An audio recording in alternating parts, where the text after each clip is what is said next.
नमस्कार, मी पायल चव्हाण. क्लासरूम स्टोरीजमध्ये तुमचं सगळ्यांचं पुन्हा एकदा स्वागत.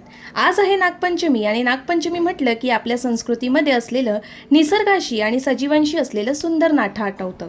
म्हणूनच आजच्या या खास दिवसानिमित्त आमच्या शाळेत विद्यार्थ्यांसोबत काहीतरी वेगळं, सुंदर आणि क्रिएटिव्ह करण्याचं ठरवलं. आणि मग सुरुवात झाली एका छोट्याशा कल्पनेपासून, वारुळाची प्रतिकृती तयार करण्याची. यासाठी सर्वात आधी मी घेतले 4 साधे कागदी कप. त्यानंतर वापरात नसलेल्या ब्राऊन कलरच्या पेपरच्या पिशव्या घेतल्या. त्या फेकून न देता त्यांचा पुनर्वापर करून काहीतरी सुंदर तयार करायचं होतं. या पेपरला वॉटर कलरच्या मदतीने रंग दिला आणि हळूहळू त्याला डोंगरासारखा, वारुळासारखा आकार देण्यास सुरुवात केली. आता वारुळाचा आकार तयार होत होता, पण अजून एक महत्त्वाची गोष्ट बाकी होती, आपला छोटासा नागोबा.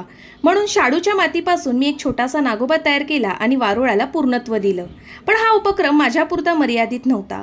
माझे विद्यार्थीही यात तितक्याच उत्साहाने सहभागी झाले. मुलांनी फुलं तयार करण्यात मदत केली, रंगकाम केलं आणि वारुळ सजवतानाही मनापासून सहभाग घेतला.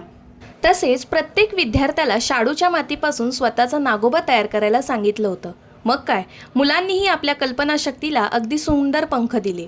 प्रत्येक विद्यार्थ्याने वेगवेगळ्या आकाराचे, वेगवेगळ्या रेखीवपणाचे आणि वेगवेगळ्या छटांचे नागोबा तयार केले.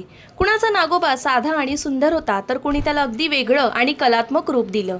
आणि सगळ्यात सुंदर गोष्ट म्हणजे या छोट्या छोट्या कलाकृतींमध्ये फक्त नागोबाच नव्हते, तर काही विद्यार्थ्यांनी त्यासोबत शिवलिंगही तयार केलं होतं. या छोट्याशा उपक्रमातून मुलांना आपली संस्कृती, सण परंपरा, निसर्गाविषयी प्रेम, कलात्मकता आणि टाकाऊ वस्तूंचा पुनर्वापर याबद्दलही शिकता आलं.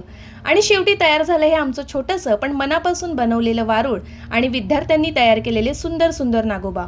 खरंच मुलांना फक्त एक संधी द्या, त्यांची कल्पनाशक्ती किती सुंदर रूप घेते हे त्यातूनच दिसून येतं. अशा प्रकारे आज आमच्या शाळेत नागपंचमीचा सण कला, संस्कृती, परंपरा आणि विद्यार्थ्यांच्या क्रिएटिव्हिटी सोबत अतिशय आनंदात साजरा करण्यात आला. या उपक्रमात उत्साहाने सहभागी झालेल्या माझ्या सर्व विद्यार्थ्यांचे खूप खूप कौतुक. धन्यवाद.